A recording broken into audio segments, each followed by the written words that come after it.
മികച്ച അധ്യാപകർ നയിക്കുന്ന ക്ലാസുകൾ, സുരക്ഷിതമായ വാഹന സൗകര്യവും ഞങ്ങളുടെ പ്രത്യേകതയാണ്. Admission started LKG to 9th and trend pre school, KMO English high school, Pilakkottupadam, Karulai. Wandoor MLA AP Anilkumar revenue വകുപ്പ് മന്ത്രിയായതോടെ തുവൂർ വില്ലേജ് ഓഫീസ് കെട്ടിടം ഉടൻ നാടിന് സമർപ്പിച്ചേക്കും. പഴയ കെട്ടിടം പൊളിച്ച് പുതിയ കെട്ടിടത്തിന്റെ പ്രവൃത്തി തുടങ്ങിയിട്ട് 4 വർഷമായെങ്കിലും ഉദ്ഘാടനം ചെയ്യപ്പെട്ടിട്ടില്ല. 4 വർഷമായി വാടക കെട്ടിടത്തിലാണ് വില്ലേജ് ഓഫീസ് പ്രവർത്തിക്കുന്നത്. ഉടൻ പ്രവൃത്തി പൂർത്തിയാക്കി വകുപ്പ് മന്ത്രി കെട്ടിടം നാടിന് സമർപ്പിക്കും. AP അനിൽകുമാർ MLAയുടെ ആസ്തി വികസന ഫണ്ടിൽ നിന്ന് അനുവദിച്ച 25 ലക്ഷം രൂപ ചിലവഴിച്ചാണ് തുവൂർ വില്ലേജ് ഓഫീസിന്റെ കെട്ടിട നിർമ്മാണം തുടങ്ങിയത്.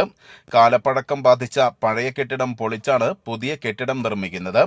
ഇതോടൊപ്പം പ്രവൃത്തി തുടങ്ങിയ പല വില്ലേജ് ഓഫീസുകളും സ്മാർട്ട് ഉൾപ്പെടെ ഉദ്ഘാടനം ചെയ്യപ്പെട്ടിട്ട് വർഷങ്ങളായെങ്കിലും തുവൂരിലെ കെട്ടിടത്തിന്റെ പ്രവൃത്തി മന്ദഗതിയിലാണ് നടന്നത്.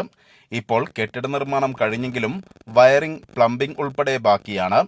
ഇതിനായി കാളികാവ് ബ്ലോക്ക് പഞ്ചായത്ത് അനുവദിച്ച 5 ലക്ഷം രൂപ ചിലവിൽ പ്ലംബിംഗും വയറിംഗും പൂർത്തിയാക്കി ഉടൻ ഉദ്ഘാടനത്തിന് സജ്ജമാകും. അല്പം വൈകിയെങ്കിലും സ്ഥലം MLA വകുപ്പ് മന്ത്രിയായതിനു ശേഷം ഉദ്ഘാടനം ചെയ്യപ്പെടുന്ന പദ്ധതി എന്ന പ്രത്യേകതയും തുവൂർ വില്ലേജ് ഓഫീസ് കെട്ടിടത്തിന് ഉണ്ടാകും. AP അനിൽകുമാറിന് മികച്ച വകുപ്പ് തന്നെ ലഭിച്ചതോടെ മണ്ഡലത്തിലെ ജനകീയ പദ്ധതികൾ യാഥാർത്ഥ്യമാകുമെന്ന പ്രതീക്ഷയിലാണ് നാട്ടുകാർ. News bureau, Thuvur.